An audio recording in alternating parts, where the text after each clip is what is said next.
ఈ ఛాన్స్ అస్సలు మిస్ చేసుకోవద్దు అని చెప్పేసైతే పల్లవి అనుకుంటూ ఉంటుంది. ఇక కమల్ వీళ్ళందరూ అయితే అవని చేసిన పనికి షాక్ అయ్యి అలా చూస్తూ ఉండిపోతూ ఉంటారు. ఇక ఏం మాట్లాడాలో తెలియక అలా చూస్తూ ఉండిపోయేసరికి పల్లవి అయితే ప్లాన్ చేస్తూ ఉంటుంది. ఇది ఎలాగైనా అవని మీదకి తోసేస్తాను.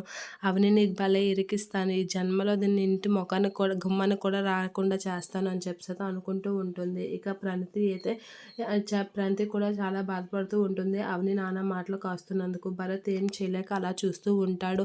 నాకు తెలుసక్క, ఇదంతా నీ ప్లాన్ అనే తెలుసు. నువ్వు నిశ్చితార్థంకి వచ్చినప్పుడు ప్రణతితో మాట్లాడడానికి ట్రై చేసినప్పుడే నాకు అర్థమైంది నువ్వేదో ప్లాన్ చేస్తున్నావని. ఇదంతా నువ్వు చేసిన ప్లానే అనేత అంటూ ఉంటుంది. నువ్వు పక్కా ప్లాన్ చేసి బాగానే ఇచ్చేసావక్క. నువ్వు ఇదంతా చేసి ప్రణతిని మోసం చేస్తావా, ఎంత ఇచ్చేస్తావా అని పల్లవి అయితే అంటూ ఉంటుంది. నేను ఒకసారి చెప్పింది వినండి. నువ్వేం మాట్లాడుతున్నావు పల్లవి? నేను చెప్పింది వింటే నేను ఏం చేస్తానో మీకు అర్థమవుతుంది కదా, ఎందుకు ఇలా చేయాల్సి వచ్చిందో అర్థమవుతుంది కదా అని అంటూ ఉంటుంది పల్లవి.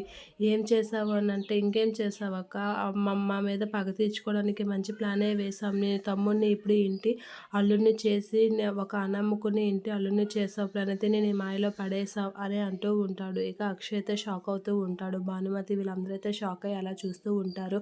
ఇక నేను ఒకసారి బామ్మగారు మీరైనా వినండి, నేను చెప్పింది ఒకసారి వింటేనే కదా అని అంటే, ఆపు చాలు ఇక నీ మాటలిక ఆపు అని అక్షయ్ అయితే గట్టిగా అంటూ ఉంటాడు. అలా గట్టిగా అక్షయ్ అనేసరికి ఒకసారిగా అవని షాక్ అవుతూ ఉంటుంది.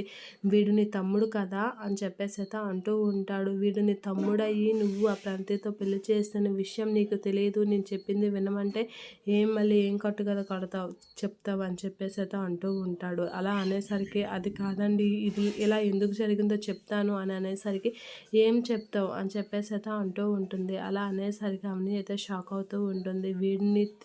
వీడితో నా చెల్లెలు పెళ్లి చేస్తావా అని చెప్పేసి అయితే అక్షయ్ కోపంతో రగిలిపోతూ ఉంటాడు. ఇక ప్రణతి కూడా అలా చూస్తూ ఉండిపోతూ ఉంటుంది. అది కాదండి, ఇలా ఎందుకు జరిగిందో చెప్పాలనే నేను ట్రై చేస్తున్నాను అంటే, నువ్వు ఇంకేం చెప్పక్కర్లేదు, మాకు బాగానే అర్థమైంది నీ ఆలోచనలు అనేది అంటాడు.